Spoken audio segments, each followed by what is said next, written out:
Hai semuanya, balik lagi di podcast Ngobrol Santai bareng Sasra. Kali ini kita bakal bahas topik yang agak berat tapi tetap seru, yaitu tentang strukturalisme modern ala Claude Lévi-Strauss. Ya nih, jangan langsung rumit ya. Soalnya meskipun ini teori, kita bakal bahasnya pakai contoh cerita rakyat, ada Watto Lelelianura, pembagian episode, dan legenda suku Tengger. Jadi nggak bakal kaku kok. Nah benar, jadi si Lévi-Strauss ini tuh seorang antropolog asal Prancis yang dibilang kalau dibalik semua cerita rakyat dan mitos sebenarnya ada pola yang sama walaupun ceritanya berbeda, seperti strukturnya itu mirip. Yap, makanya disebut strukturalisme. Dia tuh lebih fokus melihat hubungan antar bagian cerita, kayak gimana tokoh, konflik, dan penyelesaiannya saling nyambung, bukan cuma lihat ceritanya di permukaan aja. Adapun contohnya nih, di cerita Watto Lelelianura dari Nusa Tenggara Timur, kalau kita pakai teori Lévi-Strauss, kelihatan banget kalau ceritanya punya pola yang menggambarkan hubungan manusia sama alam. Ada konflik dulu, terus ada contohnya apa? Terus ada penyelesaian dan akhir balik keseimbangannya lagi. Nah iya, pola kayak gitu tuh ternyata muncul juga di cerita lain kayak legenda suku Tengger. Awalnya ada kehidupan damai, terus datang masalah atau bencana, dan di akhir selalu ada pemulihan. Jadi ujung-ujungnya balik lagi ke hari ini juga ya. Lévi-Strauss tuh percaya kalau semua cerita rakyat punya pola dasar yang sama. Dari keseimbangan, muncul gangguan, terus diselesaikan lagi. Bedanya cuma di latar budaya dan tokohnya aja. Betul banget. Dan kalau ngomongin pembagian episode, ini juga penting dalam analisis. Struktur cerita biasanya dibagi ke beberapa bagian. Yang pertama itu perkenalan, munculnya konflik, klimaks, dan penyelesaiannya gimana.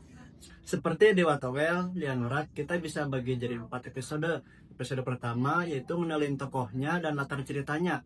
Dan episode kedua ada konflik antara manusia dan kekuatan alam.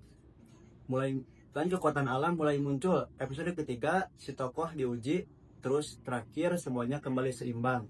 Dan lucunya, pas kita bandingin sama legenda suku Tengger, strukturnya tuh hampir sama. Bedanya cuma di konteks, yang satu di laut, yang satu di gunung. Tapi urutan konfliknya tetap manusia, bencana, pengorbanan, dan akhirnya harmoni lagi. Nah, dari sini kelihatan banget kalau Lévi-Strauss pengen nunjukin bahwa di setiap budaya, manusia punya cara yang mirip dalam menyampaikan nilai-nilai hidup. Cerita rakyat tuh seperti cermin kehidupan dan moral masyarakatnya.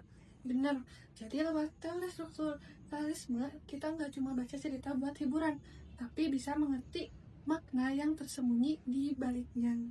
Nah, jadi buat teman-teman mahasiswa sastra, kalau nanti ketemu istilah strukturalisme modern, jangan panik dulu. Nah, bayangin aja kayak kita lagi nyari pola tersembunyi di balik cerita rakyat. Contohnya nih, cerita Watto Lelelianura yang berasal dari Nusa Tenggara Timur. Kalau kita pakai teori Lévi-Strauss, kelihatan banget kalau ceritanya punya pola yang menggambarkan hubungan manusia sama alam. Adapun konflik dulu, terus ada penyelesaian, dan akhirnya balik keseimbangannya lagi.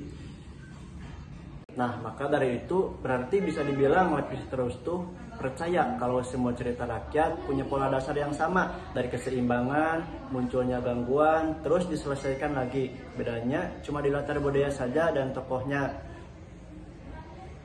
Nah, dari sini kelihatan banget kalau Lévi-Strauss pengen nunjukin bahwa di setiap budaya, manusia punya cara yang mirip dalam menyampaikan nilai-nilai hidup. Cerita rakyat tuh kayak cermin dalam kehidupan dan moral masyarakatnya.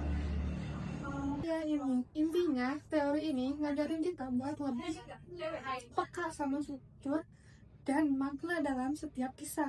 Karena ternyata pola pikir manusia tuh bisa mirip dimanapun, cuma cara nyeritainnya aja yang berbeda. Nah, keren banget kan? Oke deh, segitu dulu obrolan santai kita hari ini tentang Lévi-Strauss dan strukturalisme. Nah, jadi buat teman-teman mahasiswa strukturalisme modern, jangan panik dulu ya. Jadi bayangin aja kayak seperti kita lagi nyari pola tersembunyi di balik cerita rakyat. Apa nih yang keren? Nah, keren banget kan? Oke deh, segitu dulu obrolan santai kita hari ini. Semoga kalian tetap sehat selalu ya. Terima kasih. Dah.